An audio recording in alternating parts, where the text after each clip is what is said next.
Hey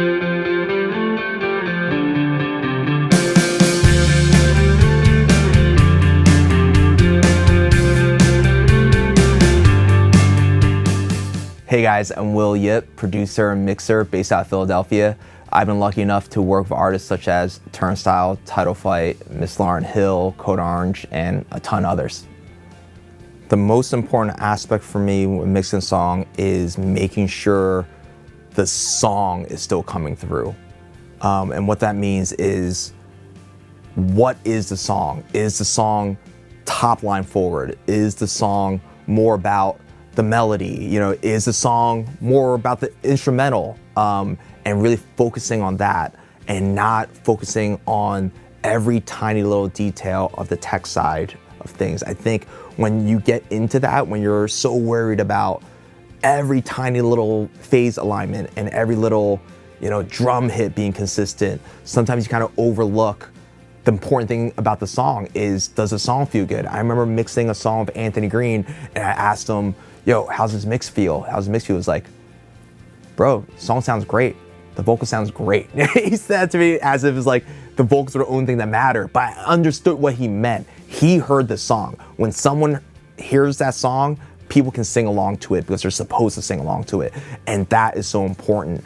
Whereas there's other songs, like a Turnstile song where so much of that mix is in the extra ear candy, is in the experience of the song, is that mix has to have depth and dimension to it so that you feel like you're in this like extra dimensional experience, and so you got to really understand what the song is supposed to be and mix towards that. And I think some people kind of overlook that, you know what I mean, where it could be a song, a little more pop centric song, people can dive in a little too much into the dimension of the music, and then the vocal and the top line takes a back seat.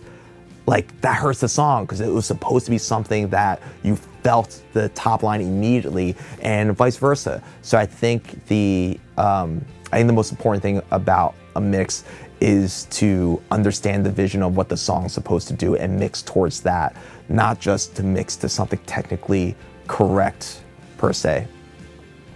There's challenging things about every mix, and I think that's why a company like STL makes great products, because they make such great forward-thinking products that alleviates a lot of those painful times. The hardest thing about mix for me is to interpret what the artist wants and what's going to sound great, and to kind of make it happen by putting it all together, is to get on the same page with the artist. Because at the end of the day, I think mixers and producers have to remember that at the end of the day, you're not the one that has to play those songs every night on tour. The artist does. So they do have such an important influence on the song, right? Obviously, and what they say is valid, but how do you interpret that into a mix? You have to understand the band, the artist's vision, and really dissect it, and really not do what they say, but do what they mean. What do they mean by that? If they want the song to sound a little brighter, what are they saying? Did he mean just high end, or did he mean like a mood? So interpreting that is I think just another level of the mix that you really have to dissect in order to accomplish what the artist truly wants. But in terms of the technical side, I've done records where we had 400 tracks on a session on one song. I'll bring up Code Orange as an example.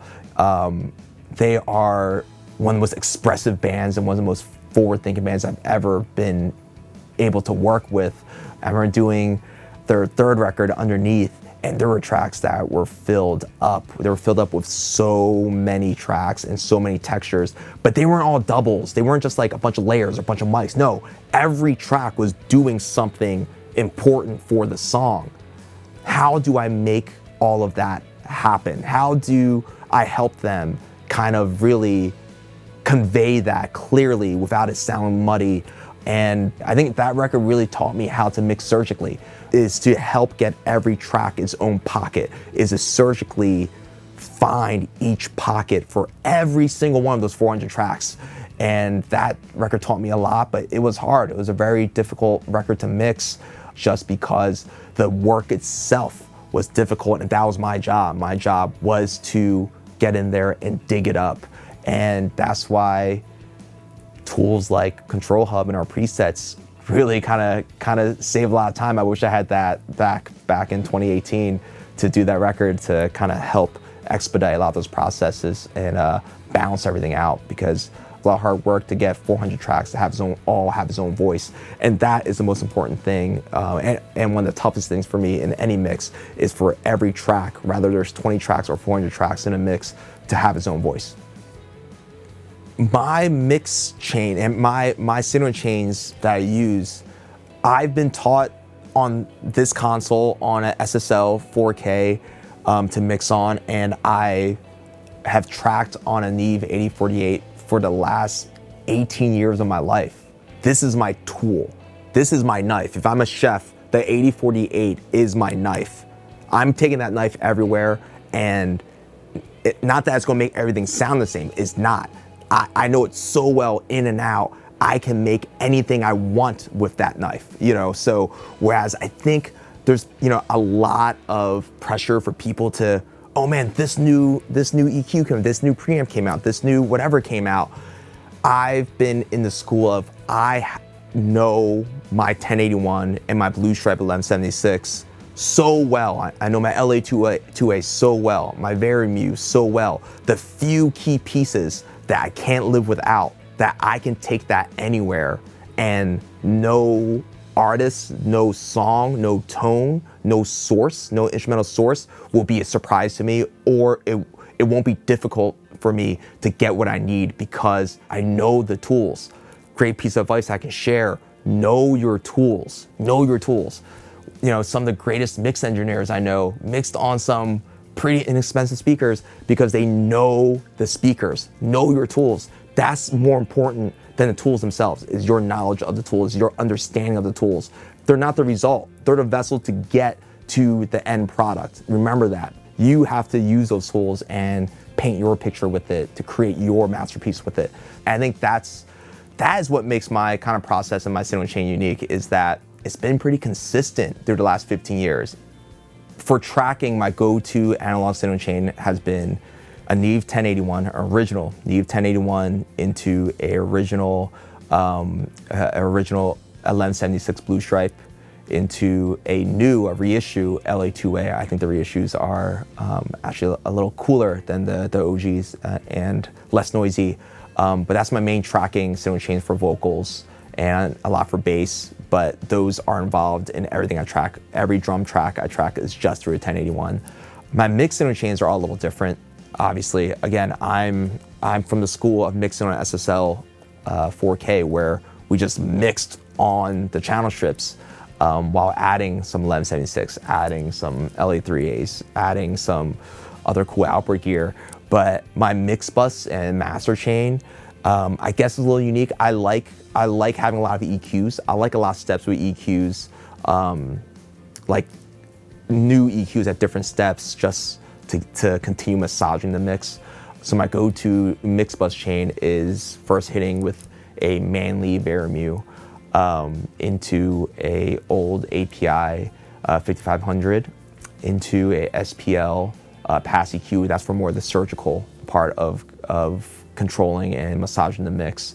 And then a bunch of plugins, a bunch of limiters that I've known and I've used. And right now, honestly, the STL, my preset stuff, has kind of been added to the mix because it's made things a lot easier for me. But yeah, nothing's too crazy on my signaling chain. It's more about the understanding of my signaling chain that matters to me.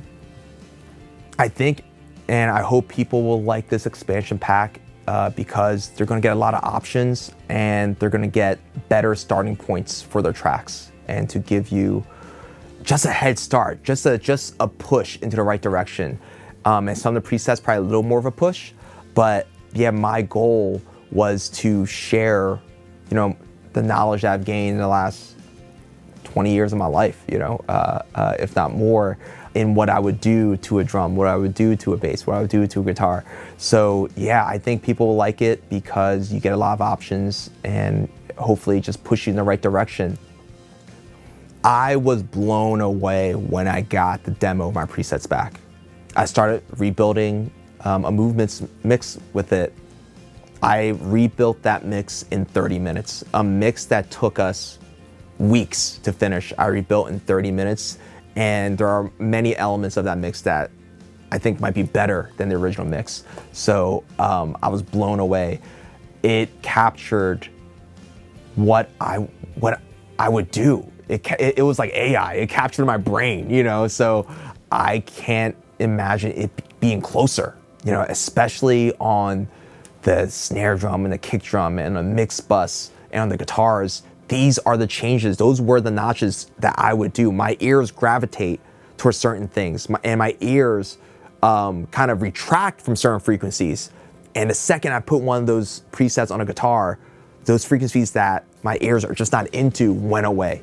Those tiny little notches that separates me from a different qualified mixer. You know, those incremental changes is what gives me my signature on a mix. And those were there in the presets, and I couldn't believe that. When I put on the preset on snare drum, I was like, that is what my ear gravitates to. That is what I would have done. So if you enjoy the records that I worked on or mixed or produced, you will like this, because the essence of what I do has been caught perfectly, has been captured perfectly in this pack. So to be able to share this, I hope people can take my presets and make them better and make better music with it, make better sound drums with it. That's the goal. And yeah, I'm really, really excited for people to get to use them and try them out and to build from them.